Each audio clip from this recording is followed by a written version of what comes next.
Era janeiro de 2013. Num escritório envidraçado em Espoo, na Finlândia, um homem assinou um documento. Suas mãos tremiam levemente.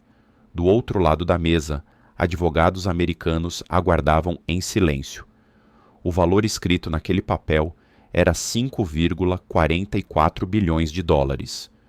Não era uma conquista, era uma rendição. Naquele dia, uma das empresas mais poderosas da história da tecnologia parou de existir como a conhecíamos. Uma empresa que, apenas 6 anos antes, vendia um celular a cada 4 segundos.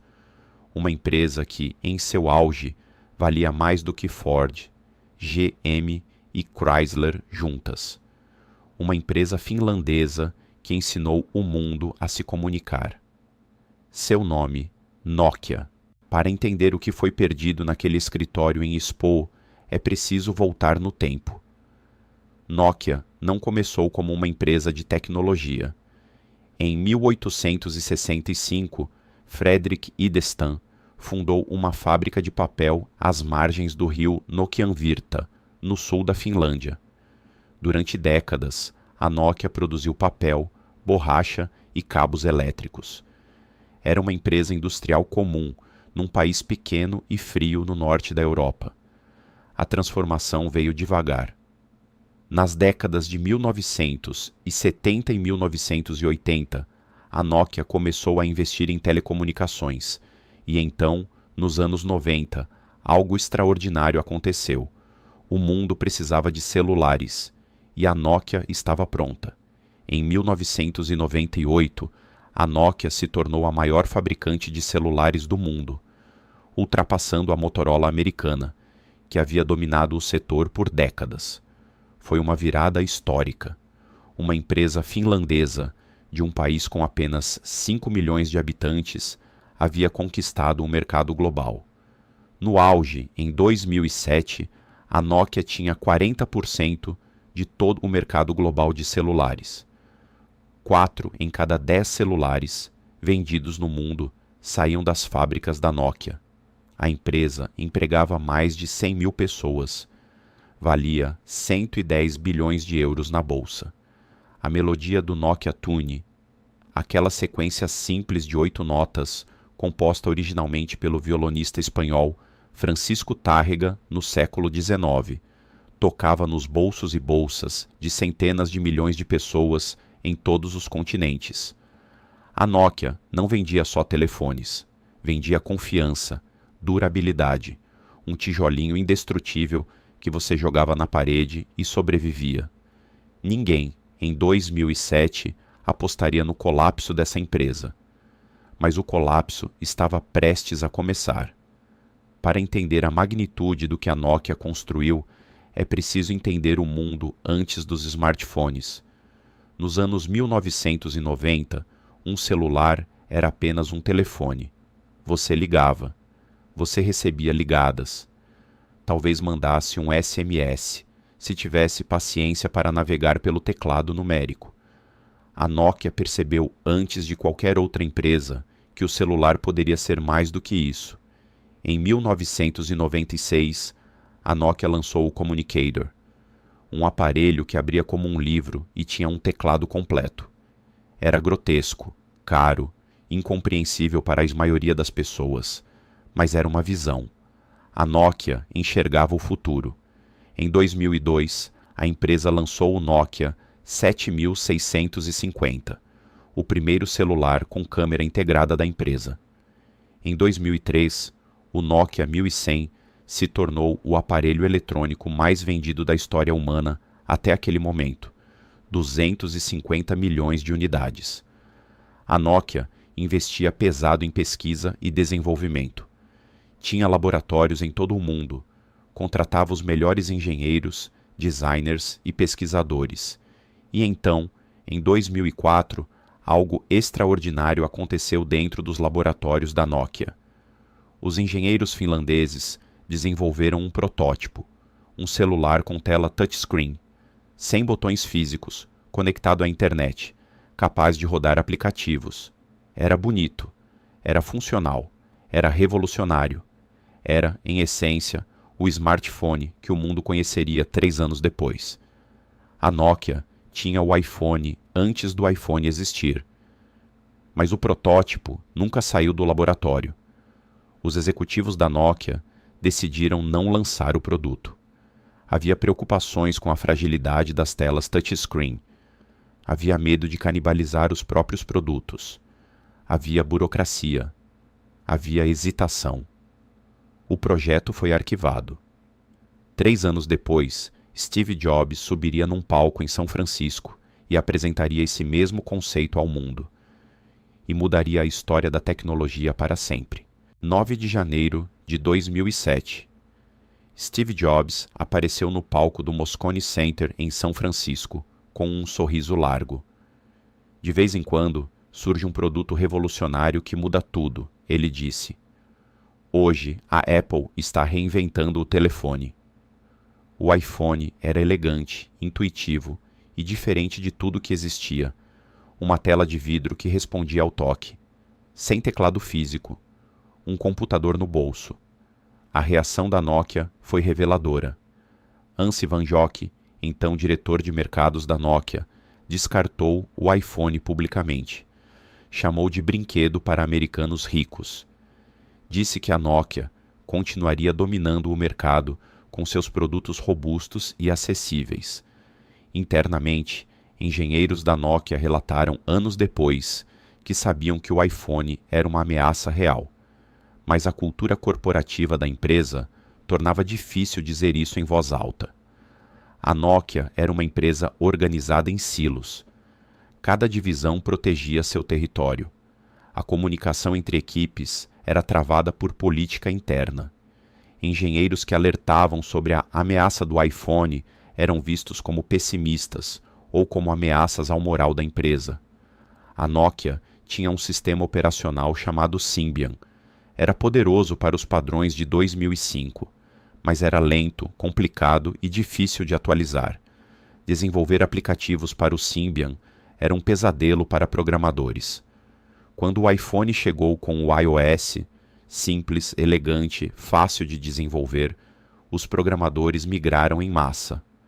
A Nokia percebeu o problema tarde demais. Em 2008, a empresa tentou reformar o Symbian. Não funcionou. Em 2009, tentou criar um novo sistema operacional, o MeeGo, em parceria com a Intel. O MeeGo era, segundo muitos engenheiros, superior ao Android e ao iOS em vários aspectos técnicos. Mas o MeeGo nunca teve chance. Em setembro de 2010, a Nokia contratou um novo CEO. Seu nome era Stephen Elop. Elop vinha diretamente da Microsoft, onde havia sido presidente da divisão de negócios. Era o primeiro CEO não finlandês da história da Nokia. Sua chegada mudou tudo, e não para melhor. Em fevereiro de 2011, Elop enviou um memorando interno para todos os funcionários da Nokia. O documento ficaria famoso como o Burning Platforms Memo, o memorando das plataformas em chamas. Estamos em pé numa plataforma em chamas, ele escreveu. Precisamos tomar decisões difíceis. A metáfora era dramática, e a decisão que viria a seguir seria devastadora. Elop anunciou que a Nokia abandonaria o MeeGo, o sistema que seus próprios engenheiros haviam construído, e adotaria o Windows Phone, o sistema operacional da Microsoft. A reação interna foi de choque. Engenheiros que haviam trabalhado por anos no MeeGo pediram demissão em massa. O Nokia N9, lançado em 2011 com o MeeGo, foi recebido com entusiasmo pela crítica e nunca ganhou o suporte adequado da própria empresa. A pergunta que persiste até hoje: Elop tomou essa decisão no interesse da Nokia ou no interesse da Microsoft? Nunca houve resposta definitiva, mas as consequências foram claras. A parceria com a Microsoft foi um desastre comercial. O Windows Phone não conseguiu conquistar desenvolvedores. Sem aplicativos, não havia usuários. Sem usuários, não havia desenvolvedores. Era um ciclo vicioso impossível de quebrar. Enquanto isso, O Android, o sistema da Google, gratuito e aberto, estava sendo adotado por Samsung, LG, HTC e dezenas de fabricantes asiáticos. O mercado de smartphones explodia. A Nokia ficava para trás. As ações da Nokia despencaram. Em 2007, cada ação valia 28 euros. Em 2012, valia menos de 2 euros. A empresa havia perdido 93% do seu valor de mercado em 5 anos. Demissões em massa, fábricas fechadas, laboratórios desativados. Cidades inteiras na Finlândia que dependiam da Nokia foram devastadas. E então, em setembro de 2013, veio o anúncio final. A Microsoft comprou a divisão de dispositivos da Nokia por 7,2 bilhões de dólares. Para quem conhecia a Nokia do auge, o número era irreal, não pela grandeza, mas pela pequenez. Uma empresa que havia valido 110 bilhões de euros, sendo vendida por pouco mais de 7 bilhões. Stephen Elop voltou para a Microsoft como parte do acordo. Meses depois, seria cotado como possível CEO da própria Microsoft, antes de Satya Nadella ser escolhido. A Microsoft, por sua vez, não sabia o que fazer com o que havia comprado. Em 2015, a empresa anunciou o abandono virtual da marca Nokia. Demitiu 25 mil funcionários, a maioria deles finlandeses que haviam dedicado carreiras inteiras à empresa. Escreveu off 7,6 bilhões de dólares em perdas, o maior write-off da história da Microsoft até aquele momento. Em Espoo, na Finlândia, o silêncio era pesado. Uma nação inteira havia perdido sua empresa mais icônica.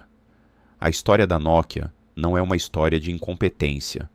É uma história de algo muito mais comum e muito mais perigoso, o sucesso que impede a mudança. A Nokia era boa demais no que fazia. E ser bom demais no que você faz pode ser uma sentença de morte quando o mundo muda. Os engenheiros da Nokia tinham o iPhone antes do iPhone, tinham a visão, tinham a tecnologia, mas a organização que havia construído o sucesso não conseguia sustentar a revolução necessária. A burocracia protegia o status quo. Os silos internos bloqueavam a inovação. E quando um CEO externo chegou com uma agenda diferente, a empresa não tinha anticorpos suficientes para se proteger. Mas a Nokia não morreu completamente. A empresa que ficou, sem a divisão de celulares, se reinventou silenciosamente. Hoje, a Nokia é uma das maiores fornecedoras de infraestrutura de telecomunicações do mundo. Seus equipamentos formam a espinha dorsal das redes 5G em dezenas de países. Ela licencia suas patentes para Apple, Samsung e praticamente todo fabricante de smartphone do planeta. Existe uma ironia poética nisso. A Nokia não vende mais celulares. Mas toda vez que você usa o seu smartphone, qualquer smartphone, existe uma chance real de que a tecnologia por trás da conexão tenha passado por uma patente finlandesa. O gigante caiu, mas não desapareceu. E talvez essa seja a lição mais importante. Empresas não morrem. Elas se transformam. Ou são transformadas por outras. A questão nunca é se a disrupção vai chegar. A questão é sempre o que você vai fazer quando ela chegar. No próximo episódio do Colapso, a Kodak, a empresa que inventou a câmera digital, e depois passou 18 anos tentando enterrá-la para salvar o próprio negócio de filmes fotográficos. Uma história sobre medo, inovação e a armadilha que destruiu uma lenda americana.